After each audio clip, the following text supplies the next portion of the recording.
La música són colors magnètics, és material lumínic, són silencis mesurats i sorolls aclaparadors. La música és un gest simbòlic, una recerca inacabable i una improvisació sorprenent. La música són moltes coses i aquí les anirem descobrint. Això que esteu escoltant és Un espai al pentagrama, el podcast de Ficta Edicions dedicat a la nova creació, acollit per Ràdio Granollers, enregistrat i editat per Josep Soler i escrit, dirigit, realitzat, produït i tot el que calgui per la persona que us parla, Alba Nogueres.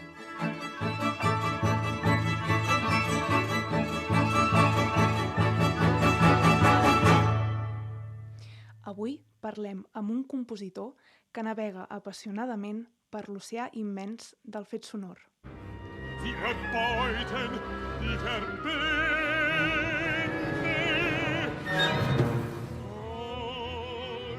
und Keime befreien sie die Schwindsucht aus.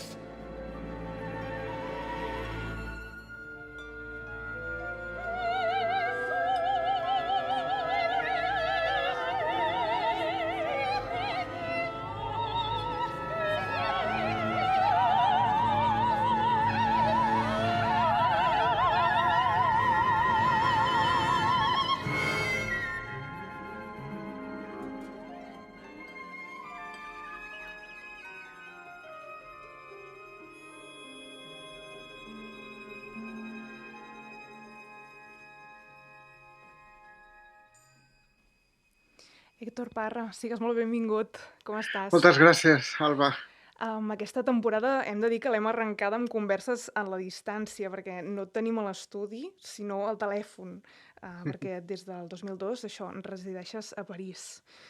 Llavors, Sí. el que hem escoltat ara mateix és un fragment de la teva òpera Wilde, estrenada el 2015, si ho tinc ben entès, Sí. on canta l'Eckhard Abel. I, bueno, no sé, començo preguntant-te, perquè és una obra que em proposaves tu, llavors començo preguntant-te una mica per què me la proposaves. Sí. Bé, Wilde per mi va marcar una inflexió en la meva activitat compositiva. És la meva primera òpera per gran orquestra, per molts cantants, i el meu primer treball amb Calixto Vieito i amb Handel Klaus també. I bé, el fet d'abordar aquesta gran forma amb un tema candent que és els metges sense fronteres en països a l'est, on un metge és segrestat per una família que viu en un estat semisalvatge i a poc la seva identitat està engollida per aquesta família. Són temes doncs, que et fan evolucionar com a compositor. També l'escenografia del Calixto, la manera de treballar amb els cantants, amb l'Eckhard Abele, va ser impressionant i allà em vaig adonar de la sang, de les venes, dels músculs que la música pot tenir, no? I que la meva pròpia música d'alguna manera tenia i que jo no havia sempre vist amb lucidesa suficient, no? I no ho sé, va ser el meu contacte amb el que és més purament humà, físic, corporal, gràcies doncs al Calixto i al Klaus.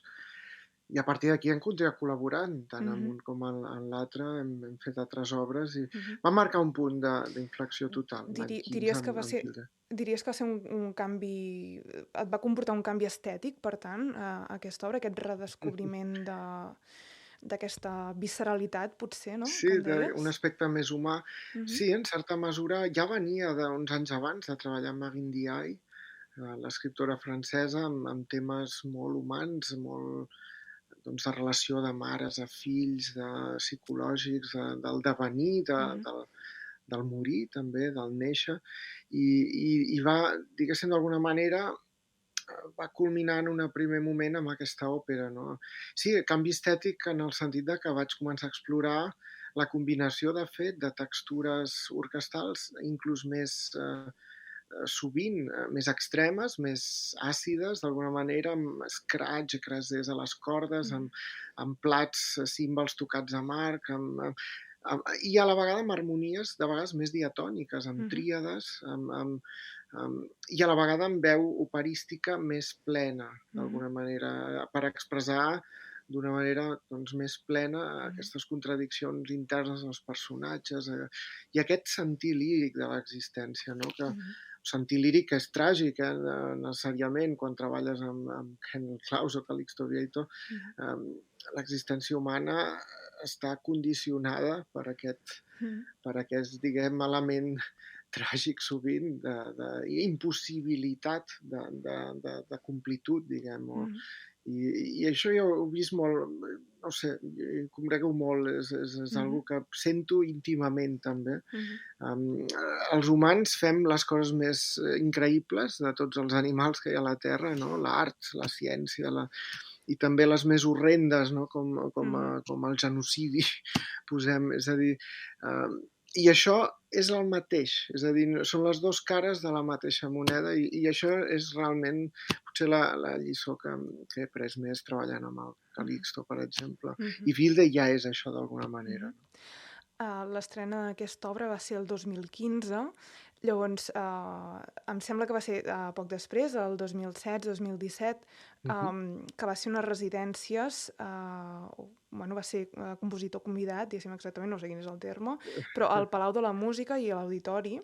I llavors jo, de fet, també volia començar preguntant-te per aquesta relació o aquesta dicotomia, diguéssim, París-Barcelona. Sí. Oi? Perquè, bueno, volia preguntar-te una mica això, si notes aquesta distància amb la programació d'aquí, si, bueno, o no, Sí. si creus que, diguéssim, si et sents ben acollit, però a París, diguéssim, i has vist que pots teixir una xarxa més important. Jo, de fet, jo no sóc generació Erasmus en música, a la universitat ja hi eren, però jo en música encara no existien els Erasmus, sóc de pla antic, pla 66, i quan vam marxar amb l'Imma, la meva companya, Mhm. vam marxar ja titulats, d'alguna manera. Jo tenia el títol superior de piano, de composició, de direcció, de Mhm. cors, és a dir, tenia 25-26 anys, no? Llavors vam anar realment com a ampliar estudis. A, érem ja una certa edat, vull dir, 26 anys, ell en tenia 27, Mhm. i vaig entrar a l'IRCAM a fer el cursos d'informàtica musical, Mhm. vaig descobrir tot el que era la música electrònica en aquell moment. A l'IRCAM és genial perquè s'ensenya d'una manera arborescent la música electrònica, és a dir, entens realment tots els processos d'una manera física, científica, no? Mhm. I llavors els pots aplicar aprenent doncs, diversos softwares Mhm. i és molt estructural l'aprenentatge allà, no? També el Pompidou, al tenir-lo al costat, em vaig obrir completament. Jo havia treballat molt la pintura, inclús la Mhm. practicava molt a l'època amb el taller de Francesc Minyarro a Barcelona, que em va ensenyar moltíssima composició, ell, en tant que pintor. Mhm. Però bueno, aquí a París vaig descobrir tot el que és l'art electrònic, la videoart. A l'IRCAM ja el primer any que vaig estar vaig fer un dels primers projectes que es van fer amb Jitter, a la part, diguéssim, vídeo de Max. Um, Mhm. I no sé, em va obrir completament, però no ens plantejàvem, jo què sé, era més naïf en aquella època, Clar, jo crec que fa 20-25 anys, clar, clar. no ho sé, no teníem un futur traçat, com avui, per exemple, un que va a Alemanya, doncs un compositor, una compositora Mhm. pensa aquí faré aquests contactes, tal qual, aquests festivals. Mhm. Jo va ser més aviat, no tenia cap encàrrec, vaig venir aquí sense ni un duro, pràcticament. Clar, clar. I per sort vaig guanyar ja el primer any un premi al Col·legi d'Espanya i em va ajudar a passar tot l'any. Mhm. L'Imma va estudiar postgrau de piano al Conservatori de Versailles, i no sé, a poc ens vam anar quedant. Va ser Mhm. algo més aviat, doncs Orgànic, mira, un any natural. més, vinga, Sí, fem un any més a París, un sí, any sí. més. Ja, primer jo havia pensat anar a Alemanya, de fet, perquè jo tinc una gran afinitat amb la música alemanya de tota la Mhm. història, des del barroc fins avui, Mhm. i havia estudiat 2 anys alemany, em havia preparat, però va ser trobar el Jonathan Harvey a Barcelona l'any 2000, a un taller de la Jonc, i ell em va dir, no, Héctor, tal com tu compons, jo entreveig que el millor per tu és si vas a l'IRCAM, jo t'ajudaré, em va fer una carta de recomanació, tal, em va ajudar molt doncs, a fer el pas, no? I el fet de treballar la música electrònica tan jove, des d'un principi, realment m'ha afectat molt la manera d'escriure, de pensar el so, pensar-lo gairebé espectromorfològicament, és a dir, jo no penso, per resumir, per caricaturitzar, Sí, sí, sí. melodies, ritmes, notes, no? L'idea de la nota és només parcial per mi. Jo, més aviat influït per el treball en la música electrònica, penso en el so, no? El so i el timbre, i com aquest timbre i com l'amplitud d'aquest so pot evolucionar en el temps, creant doncs, les tensions, distensions, i com es pot entrellaçar polifònicament. Llavors això fa que la recerca a nivell d'instrumentació, d'escriptura, vagi també entorn a com el timbre, els processos tímbrics que acompanyen doncs, una melodia, un so, evolucionen. Per tant, a la meva música trobarem moltes transicions d'arquet, de posicions sul tasto, a posicions ponticello, estridències, harmònics que afloren en tot moment, que desapareixen, que col·lapsen amb icrasers, que es tornen completament sinusoidals, amb harmònics molt purs, naturals, glissandos d'harmònics. És a dir, això a nivell de cordes, després a nivell de vents, doncs, multifònics de vegades, que fan conglomerats, que es contraposen potser aguts, agudíssims, el piccolo amb vent, l'aire, els sons amb molt aire, venen i se'n van. És a dir, tot això evoluciona i tot això per mi es barreja amb el contingut harmònic que li dono a la música, que també té una evolució dramatúrgica, diguem, i això crea textures que sovint jo crec que l'oient diu, ostres, quins instruments toquen aquí? És barreges, fusions de colors, que per mi és l'essència també de la música i que té molt a veure també amb el meu amor de la pintura, és d'un últim Cézanne, on la realitat gairebé figurativa desapareix i tot són taques de colors rutilants, molt sovint, amb turqueses, amb verds, que vibren entre elles i es responen entre elles i creen una realitat 3D simplement perquè els colors la conformen en la nostra visió, no? Llavors això és realment la meva font inicial, diguéssim, de treball. Clar. Després he fet menys electrònica, potser, hi ha més projectes així més orquestrals, més òpera, no sempre és necessària llavors l'electrònica. L'electrònica la continuo sempre en relació a projectes lligats a la ciència, a la física, a la biologia, on aquí sí que puc llavors explorar el so d'una manera molt íntima. No? Sí. Després et preguntaré una mica més per aquesta relació gairebé sinestèsica, potser, de la música i la pintura i també tan interessant, això com la relació aquesta de la música i la ciència, no? Però Sí. abans d'avançar més en l'entrevista, volia deixar constància que tenim una bona coneguda en comú i des d'aquí li envio una abraçada, que és l'Aina Vega, que fa uns anys va publicar un article a Núvol amb motiu del teu Premi Nacional de Cultura, que va ser el 2017, i entre moltes altres coses et descriu com a mediterrani. Llavors, una mica també lligat amb això que m'explicaves, diguéssim, el teu interès per la música alemanya o la tradició alemanya i d'aquest quedar-te finalment a la capital francesa, podríem dir, i per contra, doncs, aquesta relació amb el mar, amb el blau, amb la llum del Camp de Tarragona, podríem dir. No sé què... Sí. Sí, això, la pregunta, diguéssim, en si era si et sents tan europeu com mediterrani. Sí, no, començant amb l'Aina, és una amiga de fa molts anys i jo crec una musicòloga molt lúcida i una gran promotora, diguem, articuladora del fet creatiu musical a Catalunya, no? que s'ha de remarcar perquè és un fet molt aïllat i molt únic. No? I sempre que ha analitzat obres meves o ha vingut a estrenes, doncs realment ha trobat el kit molt sovint i coses que jo no havia vist i sempre està molt enriquidor per mi de parlar-hi. No? Sí, mediterrani, però jo li hauria d'haver dit també en algun moment. Jo soc de Barcelona, família, una part de el meu pare a Girona i la meva mare d'Hospitalet. No ho sé, sí, la llum mediterrània, no necessàriament de Tarragona, però com que l'amor per Miró també compartit amb altres col·legues, doncs Sí, la llum romana, ara que he viscut un any a Roma, és diferent però semblant a la vegada, amb taronges i blaus. És a dir, és una llum càlida. És una llum càlida que m'acompanya sempre a París o al nord, quan estic de viatge al nord d'Europa. I la portes a dins, no?, perquè et sents acollit. Veiem l'eix fonamental de complementaris taronges blaus, no?, de Paul Cézanne, també ell estava enamorat de la Provença, no?, també és mediterrània, i també el fet líric, és a dir, això la meva àvia, la meva àvia materna, doncs, era que va cantar de manera amateur òpera a casa i tal, Puccini, li encantava Madame Butterfly, i cantava les àries a casa, molt bona veu, i aquest esperit líric sempre, no sé, l'he viscut a casa i melòdic, no?, a la vegada. Per tant, això es pot d'alguna manera contraposar a l'amor per la música més aviat més, diguem, abstracta, més de tipus germànic, en tot cas al segle XX, però és la barreja de les dues coses. Dels alemanys també m'interessa moltíssim la lucidesa estructural, arquitectònica, ja no parlem de Bach, vull dir que és el màxim, però fins a Schubert, evidentment Beethoven, els clàssics, Mahler, com culmina Mahler i trasllada la seva herència al Bamberg, no? Posem amb les millors òperes del segle XX, Wozzeck, Lulú, i després a Zimmermann, i arribem fins avui. Vull dir, d'alguna manera, aquest atraeix és fonamental per mi.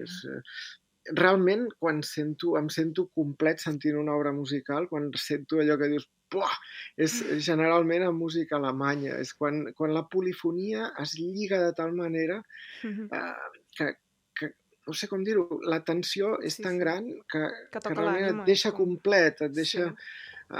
Penso, per exemple, en els grans finals mahlerians, no?, a la Resurrecció, en el moment on culmina tota la progressió harmònica del cor final, allà entens tota l'obra, i és una manera també molt germànica de concebre l'obra musical com un fet orgànic, com un...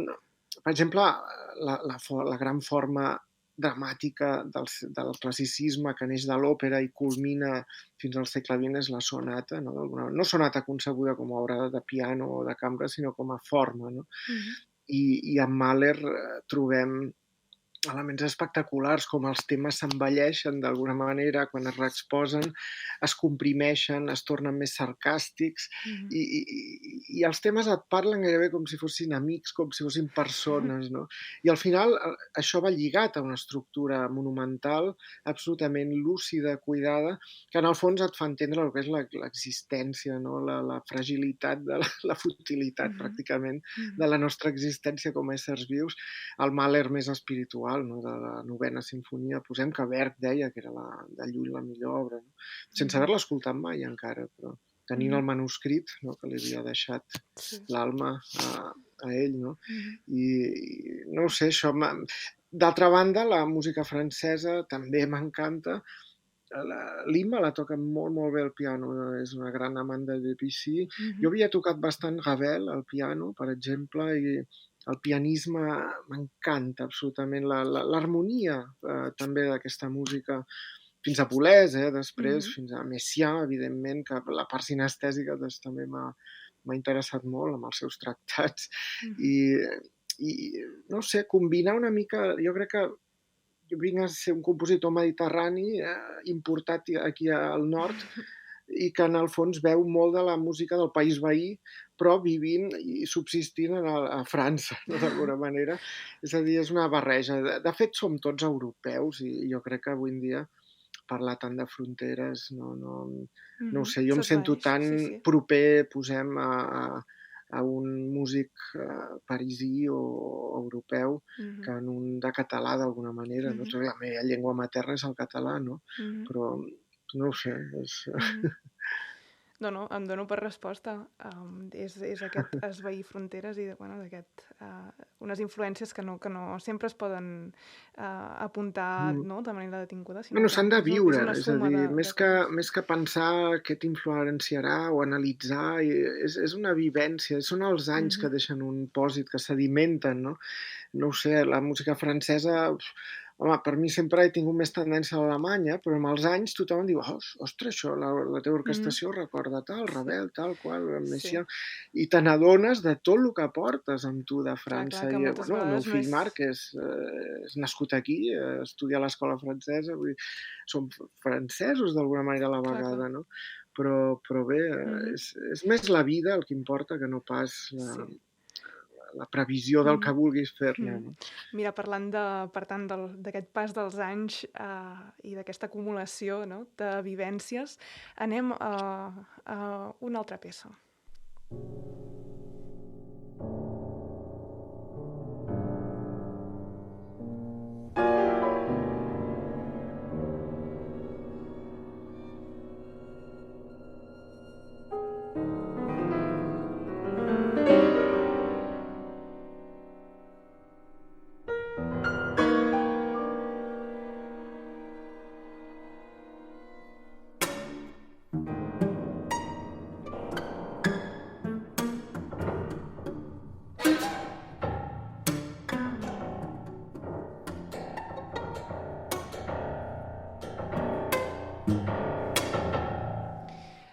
Això és el piano trio número 2, que va, diguéssim, compost el 2007.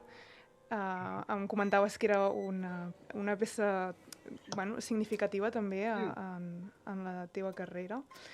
I l'he escollit una mica, això, per repassar la teva carrera. L'hem anat esmentant, dibuixant, esbossant, potser. Més enllà de fer-ne un seguiment exhaustiu, potser el que et proposava aquí era parlar-te d'un parell de moments. Un era un que hem apuntat, potser una mica, que era aquest primer contacte amb l'IRCAM, però després vas ser-hi professor de composició entre el 2013 i el 2017. Comencem per aquí, pel principi. Comencem amb aquest primer moment, no? Aquí et proposava, diguéssim, que ens comentessis una mica si es pot ensenyar a compondre. És difícil. Sí, la pedagogia m'apassiona també. La primera invitació a Agustí Charles vaig estar a 6-7 anys a Saragossa, al Conservatori Superior, ensenyant la música electrònica. Vivint a París, però hi anava cada 2-3 setmanes. I això em va ja entrenar molt, diguem, no sé, a compartir. Jo crec que la composició, ensenyar, no sé si es pot. Jo crec que més en una pedagogia del diàleg, és a dir, tramant un diàleg amb el jove creador, amb l'estudiant, el pots d'alguna manera il·luminar o pots marcar, pots ajudar-lo a fer veure els punts flacs, els punts forts i sobretot els seus desitjos, cap a on, diguéssim, pot extremar més els seus esforços, la seva estètica, la seva recerca, i de tal manera que és ell que és o ella és l'estudi, el jove compositor o compositor que ha de veure, no? I això és el que he viscut jo també personalment quan estudiava, no? Amb compositors com David Padrós, per exemple, Carles Guinovart, o després amb Jonathan Harvey, Brian Ferneyhough. Mai hi havia grans discursos o grans ensenyaments, no? Més aviat eren preguntes, lectura, preguntes, i a poc també el jove creador en general sol ser més arrogant que el vell. És a dir, en general quan ets jove has fet poca obra, no tens res darrere teu, estàs desarmat, però a la vegada saps que vols ser compositor, saps que vols ser creador, i això et fa de vegades protegir-te amb neurosis, amb creences, i jo crec que el treball del mestre també és d'alguna manera entubir aquestes neurosis a poc, a base d'un diàleg productiu, i en el fons fer que l'alumne es trobi amb ell mateix, amb ella mateixa, perquè qui millor que un mateix per ensenyar-se, no? Jo en el fons també després vaig acabar els estudis amb Miquel Jarrel a Ginebra, un any de postgrau, i evidentment l'ensenyament, per exemple, sempre m'he buscat professors que tenen un gran amor per l'escriptura, per l'art de l'escriptura, que el cuiden aquest art, que no són més aviat, diguéssim, gent de xocs i d'impostures, sinó més aviat mestres, compositors que han cuidat fins a un nivell màxim l'escriptura musical, el desenvolupament d'una estètica pròpia, un so propi, un llenguatge, no? I això és d'alguna manera el que també trobo que a la nova generació li faria més falta, per exemple, no? La nova generació de compositors que des de fa uns 10-15 anys potser vivim en una època més aviat de xoc, ràpida, de postures, més que no pas de... Pràcticament de vegades d'impostures, podem dir. De flashos, diguem, de retrats, una època molt instagramera, no? I bé, que això pot tenir coses molt bones també, amb un art que pot esdevenir molt visual també, on de vegades potser el que és més en relació a un llenguatge, a desenvolupar una escriptura, com de fet el compositor ha d'absorbir d'alguna manera tot el que s'ha escrit abans d'ell i dur-ho a algun altre punt, no dic més enllà, potser és molt pretensiós, però dur-ho a punts que no s'han explorat. Clar, avui en dia no hi ha gaire temps per això. Llavors, jo crec que jo tiraria més cap a... Jo també vaig prendre una decisió quan vaig començar a estudiar a l'IRCAM i em va atraure molt el tema de la música vídeo. Vaig fer la meva primera obra en vídeo en temps real, filmava la cara de la soprano quan cantava, es deformava completament, hi havia un vel, hi havia una escenografia, fins i tot. Jo mateix vaig programar les llums que il·luminaven. Vaig fer molts errors, després vaig aprendre com els processos de llum, han de ser lents, han de ser inesperats, i vaig, no ho sé, 3-4 anys més tard ja em trobava decidint que dedicaria més energia la música en si. A cuidar el meu llenguatge, a aprendre molt, això no pares mai d'aprendre, llegint partitures, tocant-les, i a cuidar el meu llenguatge, i evidentment fent projectes també amb electrònica, exploradors i tal, però sense oblidar aquest aspecte que pren molta energia. A nivell d'escriptors, per exemple, algú com Marine Ndiaye m'ha ensenyat moltíssim això. És una escriptora francesa molt coneguda per una novel·la que es diu Tres dones fortes, Trois femmes puissantes, i Premi Goncourt, amb aquesta obra, amb la qual hem fet 2 òperes, un monodrama i una òpera, i ella, a França, per exemple, és coneguda pel seu llenguatge. És a dir, no hi ha ningú que escrigui com ella. És un llenguatge labiríntic, preciós, directe, íntim, sempre treballa amb gent molt senzilla, gairebé pobra sovint, sobretot en una època, i els temes, junt amb el llenguatge, no ho sé, això és l'art d'alguna manera, no? A mi m'interessa, en tot cas, això, no? I quan parlo de tu a tu, jo sempre els joves compositors no els considero alumnes, de fet són joves col·legues i entamem un diàleg productiu, que per mi també és molt productiu sovint, és a dir, ara venia del Mixtur de fer, i a València també els ensems de fer classes amb joves creadors, i gairebé he estat, no sé si ha estat útil per ells, però per mi ho ha estat molt, no? I te'n vas amb idees, amb dubtes, i tot han estat diàlegs, de fet, treball amb orquestres també, amb obres que ells han escrit expressament, i no ho sé, no és un a priori per mi la pedagogia. La pedagogia t'hi trobes i quan hi ets disfrutes al 100% i aportes el màxim de tu mateix i forma part de l'activitat creadora, sens dubte, també. Héctor, el segon moment que et volia proposar és el de l'estrena de Bienveillant, el 2019. Sí. És una obra sobre la novel·la epònima de Jonathan Little, amb llibret de Handel Klaus i posada en escena de Calixto Vieito. No sé si la consideres la teva millor obra dramàtica, o és una pregunta una mica opulenta, diguéssim. No ho sé, home. En tot cas, la meva obra més gran, més llarga, més desenvolupada, més ambiciosa, més tot, diguem. De moment, clar, dubto que faci una òpera de més de 3 hores. Dura 3 hores. Hi ha cors, quartet vocal, 20 solistes diferents, gran orquestra per 3, hi ha un pèl d'electrònica fins i tot també. És a dir, no ho sé, el tema és monstruós, és brutal. sí. Això va venir del Calixto, em va trucar ell, em va dir, Mhm. llegeix aquell llibre, en 10 dies ens reunim amb Jonathan Little, tal. I són 1.000 pàgines, Le Bienveillant és una obra mestra, una obra capital per entendre la mentalitat del feixisme, dels nazis, Mhm. perquè el protagonista n'és un, Mhm. i per entendre el punt àlgid que, de fet, la vall més profunda que ha articulat tota l'època moderna a Occident, és a dir, la Shoah Mhm. i la Segona Guerra Mundial. Tota la societat d'avui encara és fruit d'aquesta època. I els conflictes actuals, malauradament, encara són derivacions clares, directes d'aquesta època, no? Mhm. Ucraïna, Israel, la Palestina. I no sé, m'ho vaig prendre molt en sèrio. Vaig inclús viure uns dies a Birkenau, a Auschwitz, dormint allà per compondre una part de l'òpera allà, in situ, amb el sentiment, llegint desenes d'escrits de Sonderkommandos, de llibres, d'anàlisis sobre les SS, sobre el nazisme.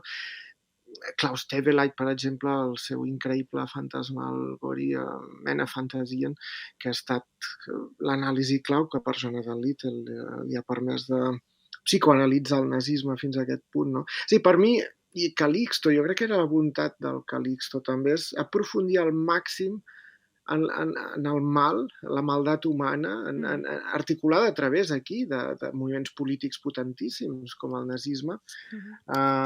I un cop ens hem endinsat lo màxim, poder tornar a reflotar i pujar fins als cels, no? Separant-nos per poder expressar d'alguna manera el que hem viscut. És a dir, jo a Auschwitz, t'ho prometo, vaig estar hores i hores a les cambres de gas destruïdes, on hi ha cendres de tots els cossos que van ser cremats allà, enfonsant les mans a les cendres. És a dir, intentant d'alguna manera jo mateix sentir-me víctima i botxí en un moment i en un altre, separats, perquè a la vegada és impossible, i d'alguna manera morir per expressar doncs, primer el meu respecte absolut als morts que hi va haver, i després una música que d'alguna manera, no sé, pugui expressar aquesta complexitat humana, com pot ser que haguem pogut arribar a fer això els éssers humans?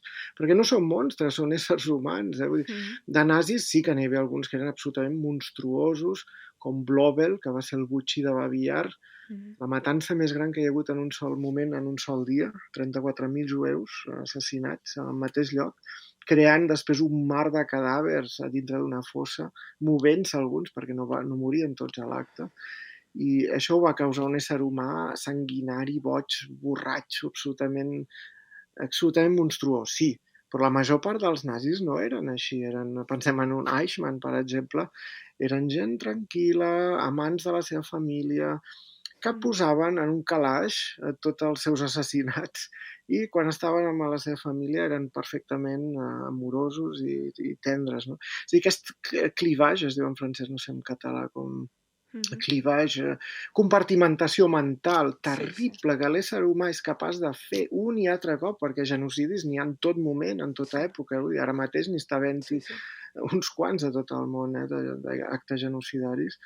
Doncs, clar, a partir d'un cert moment evolutiu, nosaltres, l'animal humà, ha estat capaç d'arribar a això, no? Llavors, com això es pot analitzar, com es pot expressar a través de la música, doncs és complex, no? A través d'un llibret, evidentment, d'una òpera, que és una construcció tremendament complexa i rica, va ser una mica l'ambició seguint Jonathan Little, que va ser molt calorós amb nosaltres i a mi em va ajudar moltíssim, xerrar amb ell, trobades vam fer. A mi em va aconsellar, sobretot, vés a Birkenau, intenta dormir en un barracó una nit. Ell ho va intentar, no? Ho va fer quan va escriure Le Bienveillant. A mi això em va donar molta vida, molta energia per fer aquest projecte. Doncs mira, sentim de fons, sentim ara a continuació un fragment d'aquesta obra de Bienveillant que podrem sentir d'aquí molt poc, si ho tinc ben entès, en format de CD. Max, wie hast du schlafen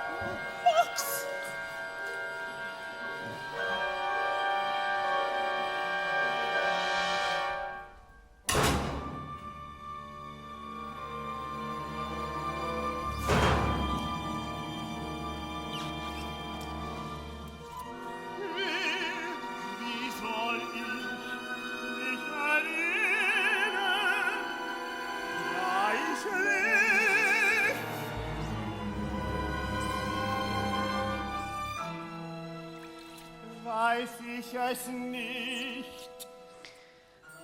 Ara fa molt poc, ho comentàvem així per sobre abans, va tenir lloc el Festival Mixtur, i llavors dintre de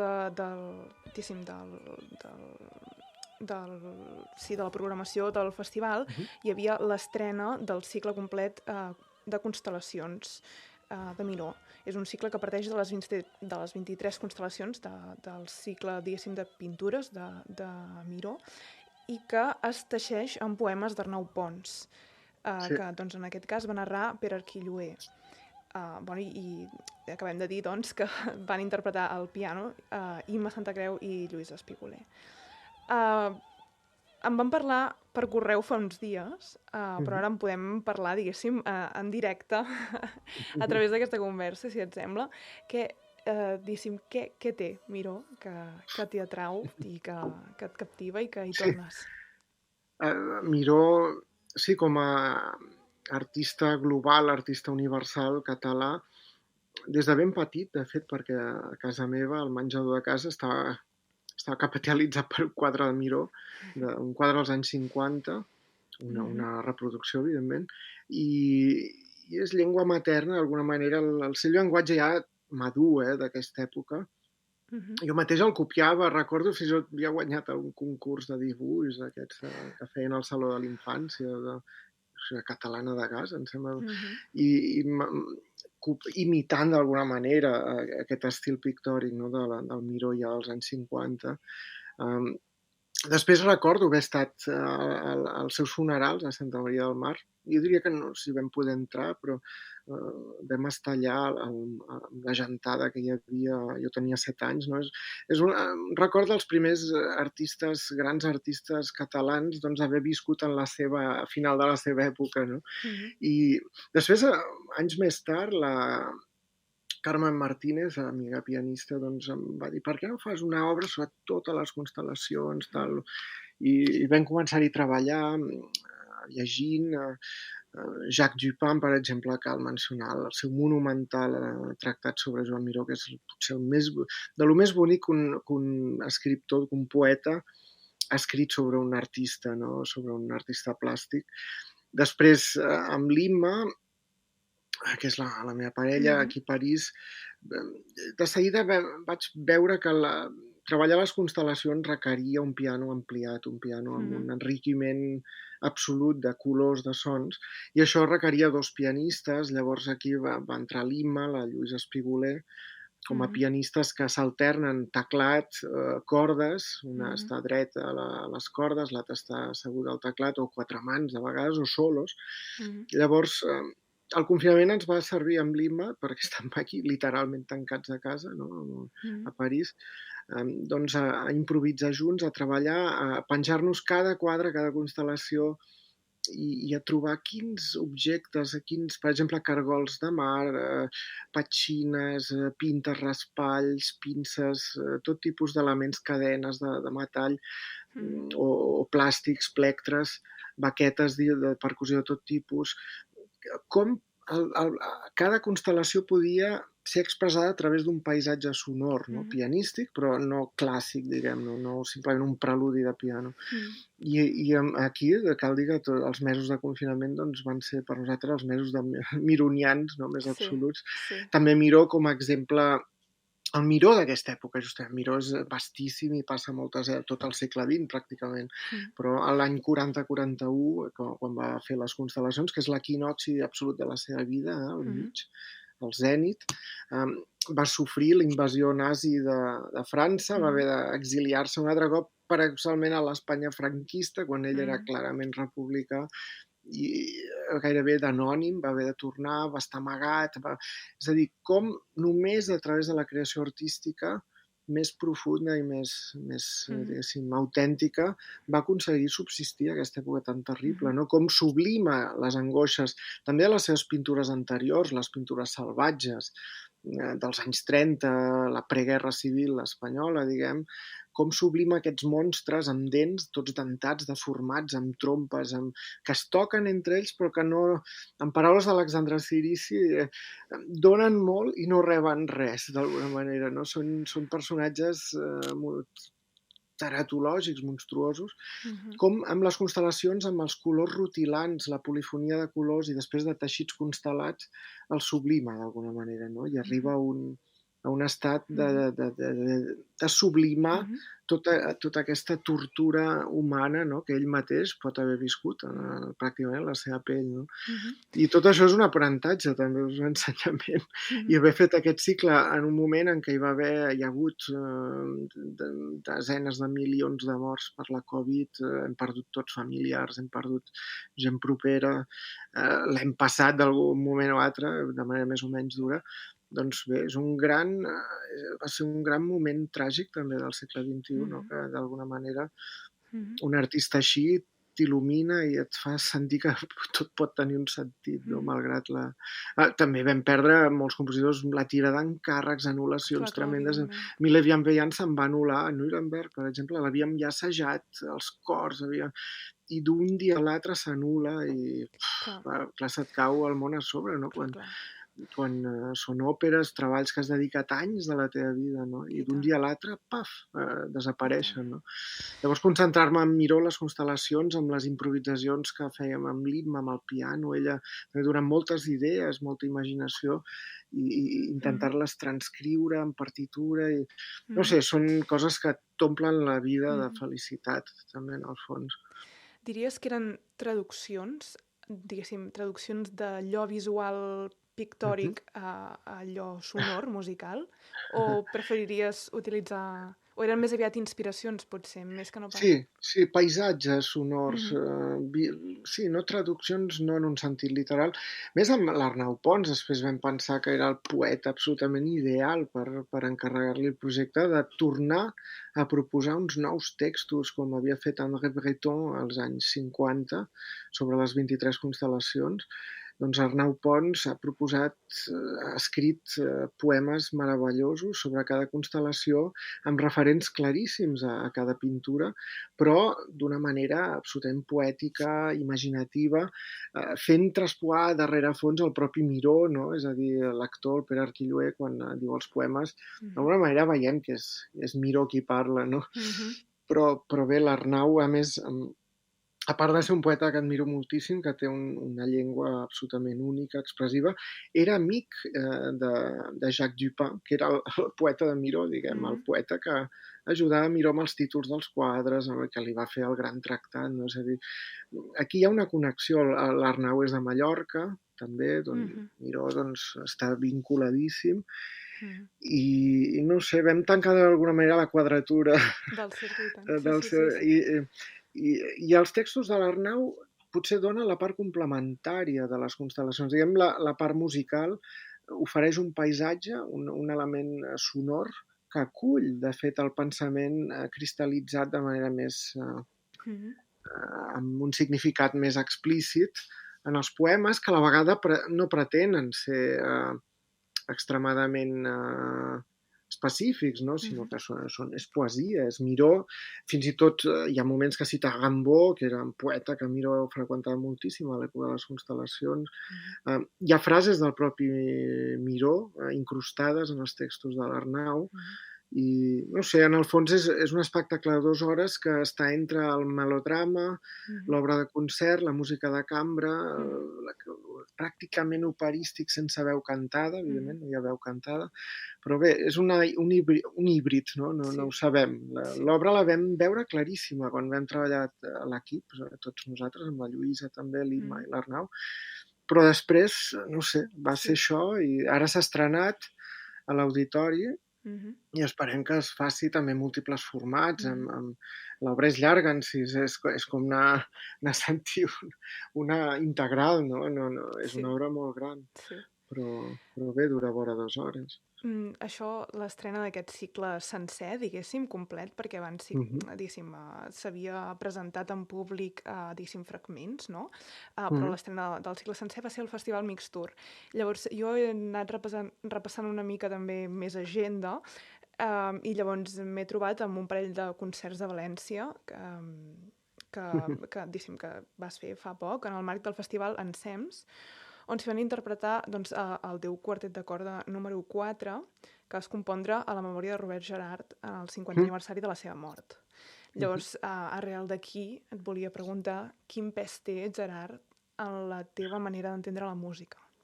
Sí, bé, Robert Gerhard, jo crec que per molts compositors catalans de totes les generacions, a partir d'ell, evidentment, és un referent d'exili, de fet, un referent d'una catalanitat exiliada i viscuda doncs, amb amor i amb dolor a la vegada. No?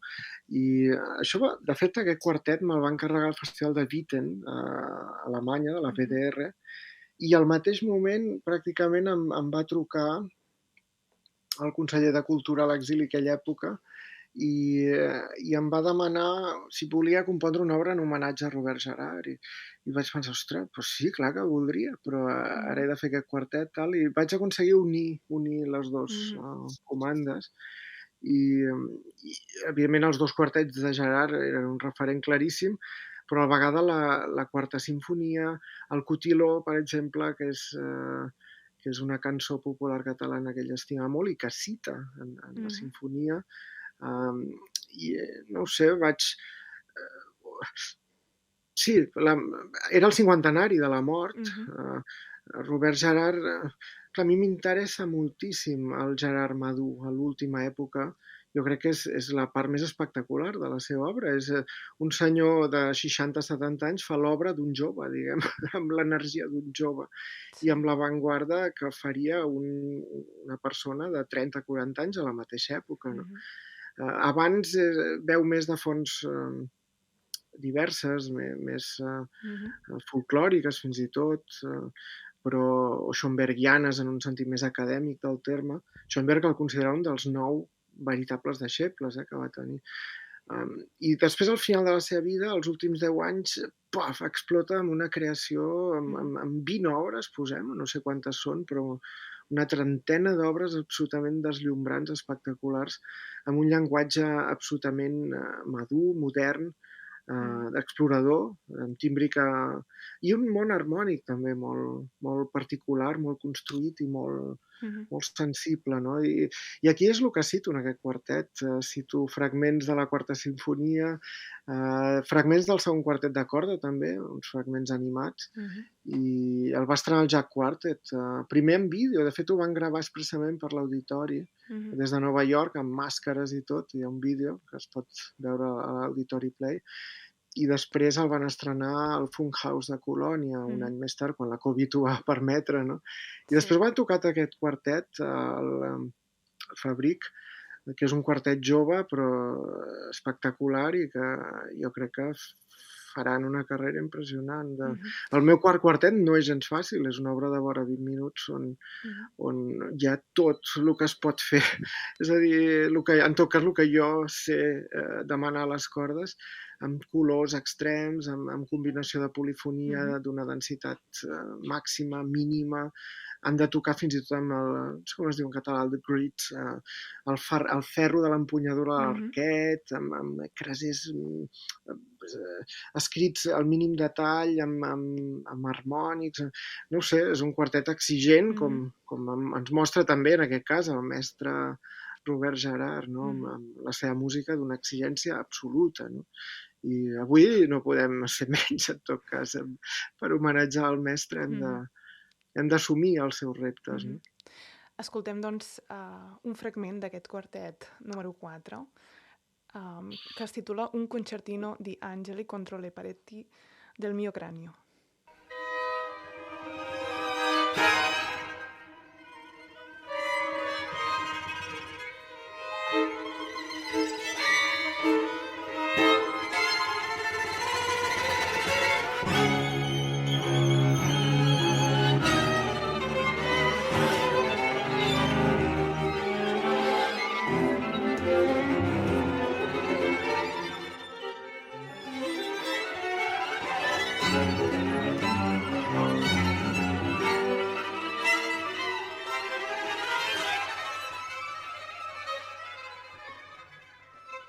Abans parlàvem de constel·lacions, d'aquestes constel·lacions de Miró, després també sentirem una altra obra que també parla del cosmos. Abans m'has mencionat així una mica per sobre també aquesta relació de la música i la ciència.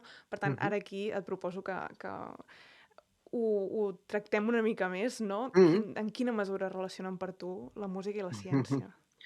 Sí, no és una relació, diguéssim, per mi teòrica, analítica o...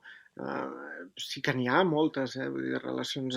La música forma part del quadrivium, crec. És evident que la música són les pressions, subpressions de l'aire en l'espai i com viatgen en el temps, és a dir, la música és física, d'alguna manera.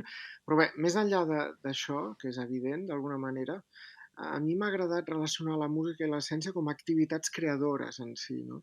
I com a activitats que exploren la natura de l'ésser humà i la natura exterior, també, l'espai-temps, finalment. Això, no ho sé, va venir ja molt d'hora quan sentia que com a compositor jo volia conèixer més a fons què era l'espai-temps, no? Que era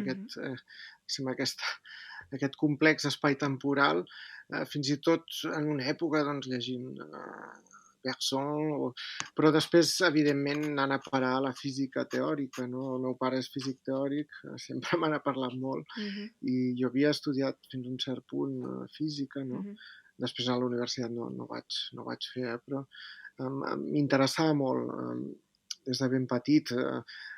I llavors aquest respecte que tinc per també els científics que miren la natura i intenten comprendre-la en la seva profunditat, no a través del llenguatge matemàtic, evidentment, però comprendre-la físicament, com funciona, per què la matèria és com és, per què l'espai-temps és com és, i què és el temps, què és l'espai. Són preguntes, diguéssim, gairebé ontològiques, fonamentals, que per un compositor tenen molt de sentit, perquè el compositor, de fet, articula vida amb la seva música, articula l'espai-temps, d'alguna manera.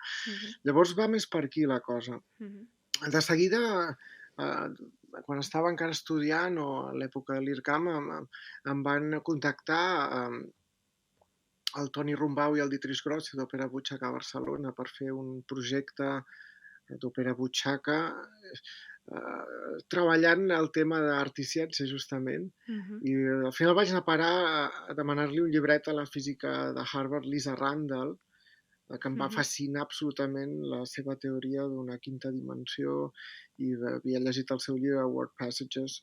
Ara està molt traduïda al castellà aquí per Acantilado, però vaig pensar, ostres, què passaria si féssim que ella escrivís realment un llibret d'òpera inspirat en aquesta quinta dimensió, on, per exemple, la soprano fos una mica un retrat d'ella mateixa, que explorava físicament aquesta dimensió, i el baríton fos un físic antiquat newtonià, que gairebé les idees sobre l'espai i el temps són evidentment antitètiques, no? Fixes, un temps universal per tothom.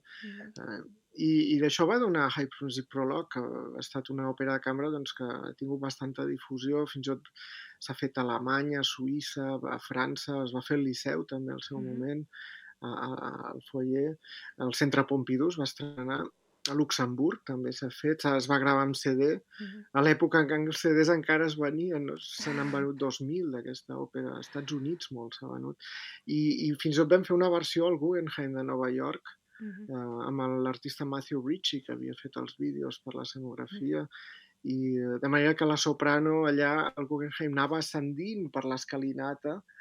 El vam titular High Music Ascension, fins a arribar al 5è pis a dalt de tot, on la seva veu rebotava amb el sostre. És a dir, el públic estava estirat al fons, al terra del museu.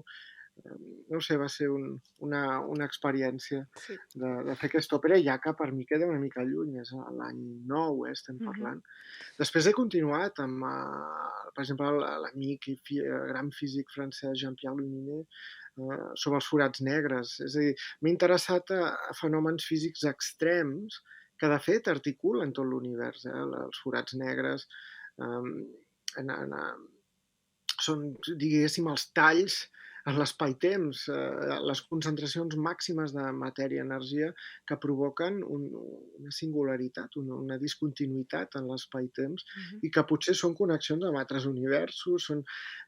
És a dir, tant a l'espai com al temps queden completament deformats a prop. I ara les ones gravitatòries, que es van descobrir fa poc, Sí.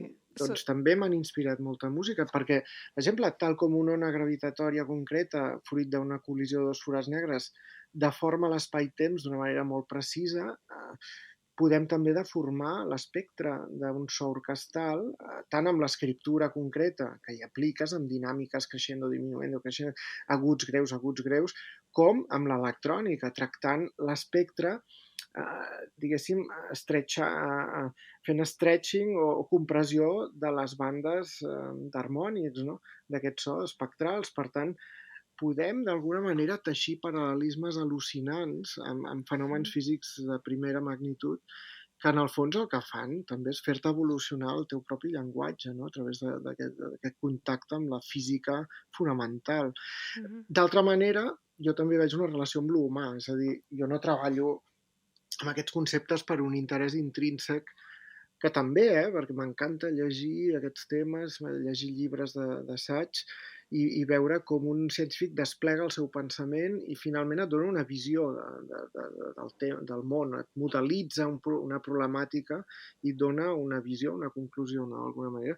A part d'això, m'interessa l'ésser humà en relació amb això, és a dir, com nosaltres pràcticament som transparents, som inexistents a nivell de matèria i d'energia en relació a aquests fenòmens extrems, no? Com la vida, per exemple, que constitueix amb moviments complexíssims i construccions elaboradíssimes de molècules en un espai-temps tumultuós, és impossible, ni els àtoms existeixen dintre un forat negre, estan completament col·lapsats, tot està col·lapsat. En canvi, en un espai-temps pla amb gravetat molt feble, precisament és on les molècules poden arribar a teixir sistemes prou complexos com per ser autoconscients com nosaltres, no? És a dir, aquesta paradoxa, aquesta dicotomia entre això m'inspira, per exemple, teixits musicals antitètics.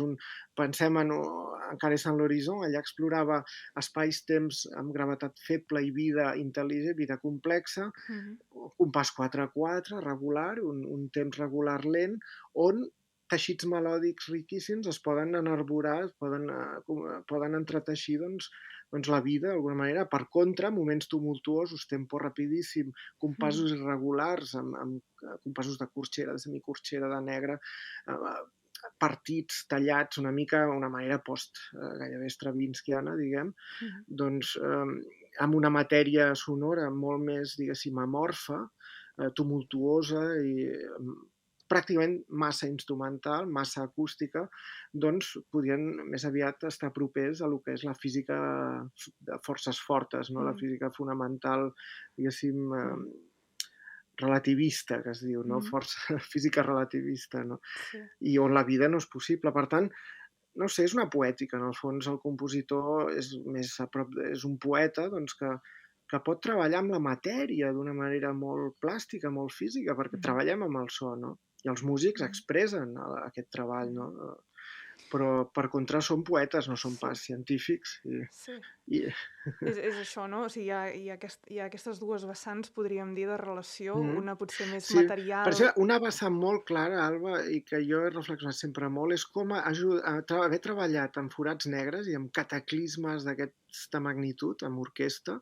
Després m'ha ajudat molt a treballar els veritables forats negres per l'ésser humà, que són els genocidis, a nivell orquestral a l'òpera Les Bienveillants, per exemple, i actualment en Justice, l'òpera que estrenem a Ginebra al gener, que treballa els genocidis al Congo, per exemple.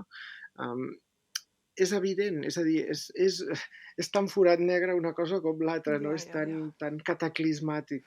Però el fet d'haver-los treballat a un nivell primer més físic, més, diguéssim, la natura, fa que després el desenvolupament en el camp més d'idees humanes, de polític, fins i tot ideològic, social, psicològic, sigui més ric. És a dir, una cosa alimenta l'altra, perquè en el fons nosaltres som natura, no som res més que natura, formem part de la natura, encara que ens n'haguem separat, encara que l'estiguem aniquilant d'alguna manera, finalment ens aniquilem nosaltres mateixos i tot acabarà sent com... És a dir, la música forma part de la natura, per tant, jo crec que tot el que tingui a veure amb meravellar-se de la natura i estudiar-la, estimar-la, respectar-la, forma part del nostre treball musical també. Una obra que també explora, podríem dir, aquesta relació amb el cosmos, però que és força diferent a la que hem sentit, és la que sentirem a continuació.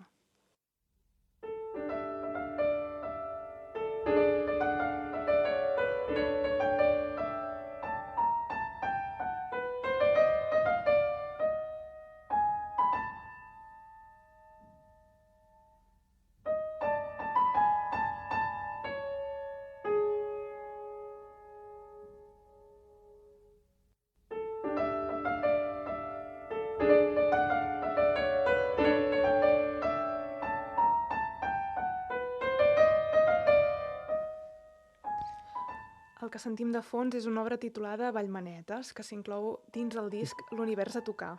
És un viatge musical per narrador i pianistes, una obra pedagògica que compta amb poemes de Lola Casas, i com que en aquesta part del programa acostumem a parlar del futur, en aquest últim bloc que encarem ara, m'ha semblat adequada sentir-la de fons. Llavors, em podries explicar una mica sobre la idea de crear aquest cicle?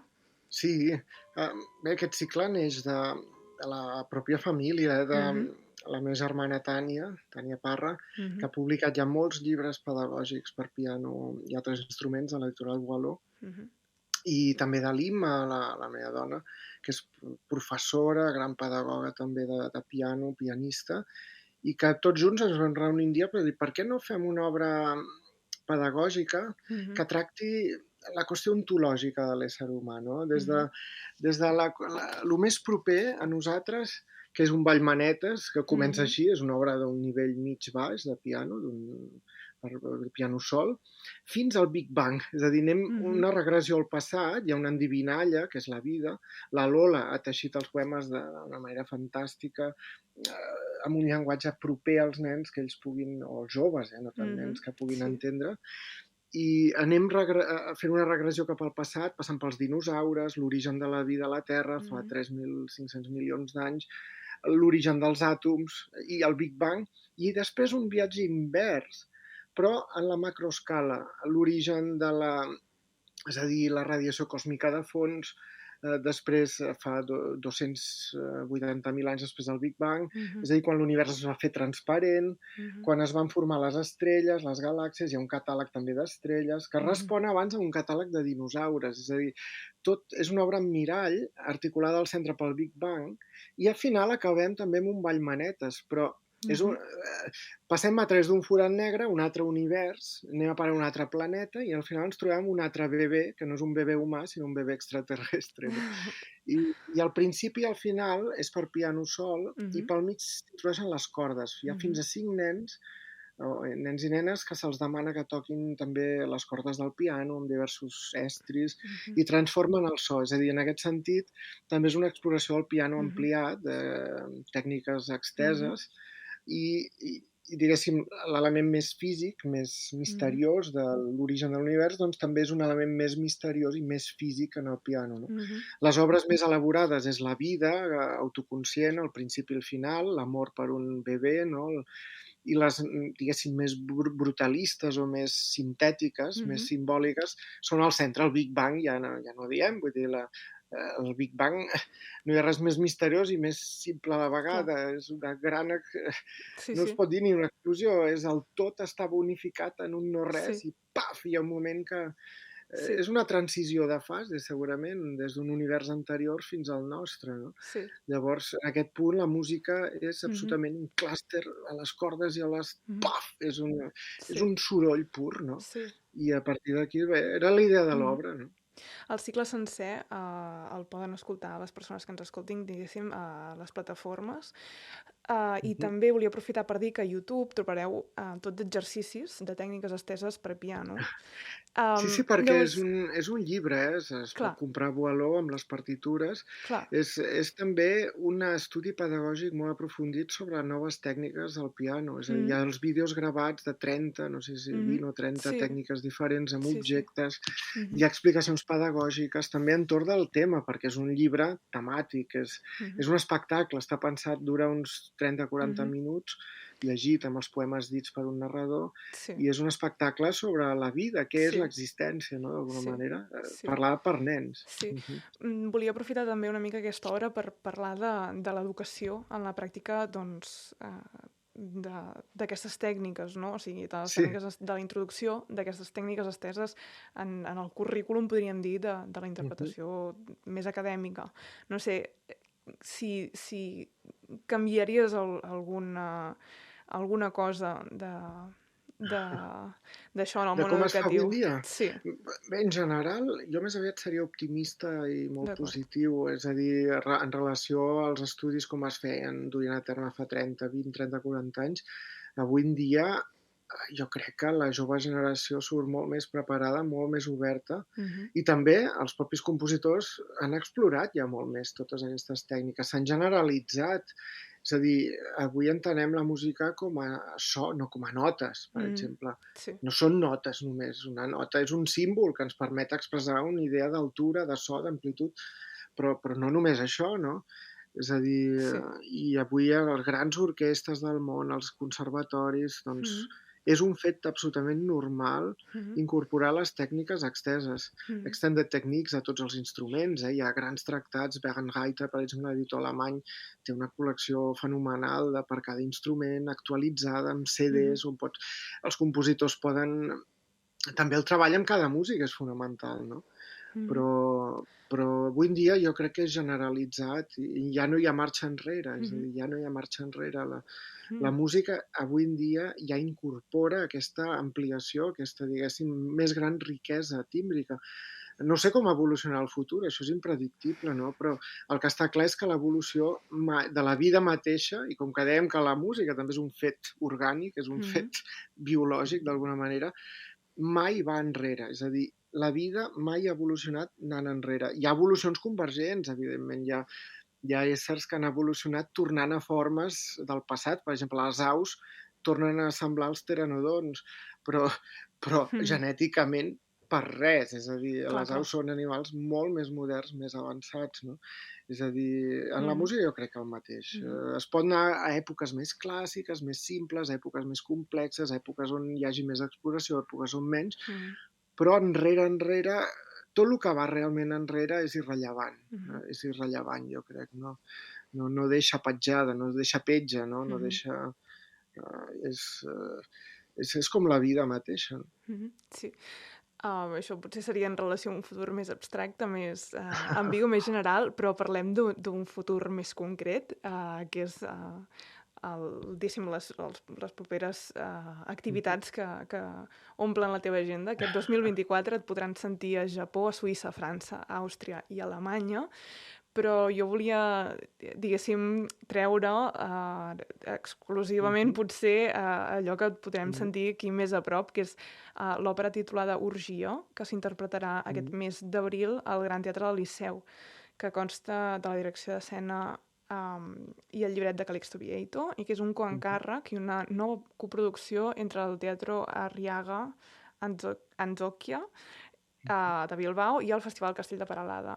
Llavors, et volia preguntar, i acabem potser amb aquesta pregunta, què ens en pots avançar? D'Orgia, Orgia és l'òpera de cambra, és una òpera per ensemble més aviat gran i 3 veus només, que vaig escriure a Roma, en la meva residència com a pensioner a la Vila Medici, l'any 21-22, és a dir, el centenari de Pasolini. És un projecte que, en aquest cas, vaig jo que li va proposar el Calixto, el Vieito, i ell doncs, va acceptar molt de gust i de produir-lo ell mateix en el seu propi teatre, el Teatro Arriaga, venint d'una idea inicial de Peralada, d'un encàrrec, diguem, d'Oriol Aguilar, que em va dir m'agradaria encarregar-te una òpera de cambra, com ho podem fer, tal. I bé, Orgia es va articular, era un somni per mi, de feia 15 anys de fer Orgia en òpera. Estar a Roma, aprendre l'italià, em va permetre, per una banda, absorbir molt bé Pasolini, molt millor del que podia jo en tot cas fer, i d'altra, conèixer també la seva família, la seva hereva, diguéssim, Graziella Chiarcosi, arribar doncs, a tenir els permisos també per tractar el seu text, perquè el Calixto ha fet el llibret exclusivament amb frases de Pasolini, és a dir, és la paraula pura, no es permet de retocar la paraula Pasolini, no? I llavors el convenciment de que justament el teatro de la parola de Pasolini podia donar un nou tipus de lirisme, un nou tipus, no ho sé, en tot cas per mi, en italià, que no ho havia fet mai, on a la vegada Orgia Expressa, de fet, és un drama familiar íntim d'una parella jove de professors d'uns 30 i pico anys que viuen una experiència a la seva habitació, la casa seva. No desvelaré, no faré un spoiler, però bé, tenen una relació, diguéssim, complexa, sadomasoquista, i Orgia és un cant al dret a ser diferents, no? Al dret a que la societat accepti les nostres diferències, i no ens vulgui homogenitzar, homologar, com fa el capitalisme consumista, que Pasolini equipara un nou tipus de feixisme. No? I Orgia ens trasllada tant a un passat atàvic, familiar, perquè, per exemple, la dona rememora el passat de la seva família, amb uns cants lírics bellíssims de Pasolini, pràcticament que ens transporten a la Itàlia renaixentista, no? Per això cito la primera òpera a la història, l'Euridice de Peri, també l'Orfeu de Monteverdi, i després hi ha un arxillaüt que toca dintre l'orquestra, i després els actes de crueltat més extrema, no? Que s'infligeixen en tant que parella, sadomasoquista, en moments hi ha pràcticament cadenes, hi ha ferro a l'orquestra, no? Hi ha estridència extrema. És a dir, aquesta riquesa de llenguatge pasolinià, hi ha qui diu que és l'italià més exquisit que s'ha escrit mai, més dens, no? Més rutilant, l'italià de Pasolini, doncs d'alguna manera m'ha inspirat la música. No? I bé, que es faci el Liceu és un honor i un plaer increïble de poder mostrar en tot cas aquest treball aquí, no? A casa meva. Mira, ja que el Liceu és la casa operística, diguéssim, de casa nostra per excel·lència, acabem escoltant Una última hora.